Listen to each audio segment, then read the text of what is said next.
সোমবার বিকেলে রংপুরের দর্শনা মোড়ে বসিরুন্নেসা উচ্চ বিদ্যালয়ের মাঠে বৈষম্য বিরোধী ছাত্র আন্দোলনের অন্যতম অগ্রপথিক ডক্টর আব্দুল্লাহ আল মামুনের গণসংবর্ধনা অনুষ্ঠান অনুষ্ঠিত হয়।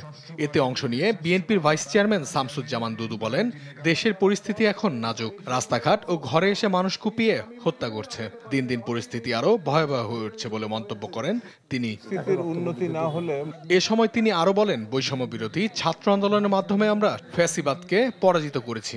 গণতন্ত্রের ফিরে আসার এক সম্ভাবনা তৈরি হয়েছে, কিন্তু যখন বাসে মেয়েরা লাঞ্ছিত হয়, নিগৃহীত হয়, তখন ঢাকা বিশ্ববিদ্যালয় সহ অন্যান্য বিশ্ববিদ্যালয়ে প্রতিবাদ হয়, কিন্তু সমাধান আসে না। দেশের পরিস্থিতি বড় নাজুক। আইন শৃঙ্খলার দিক থেকে ভয়াবহ একটা পরিস্থিতি তৈরি হয়েছে কয়েকদিনে।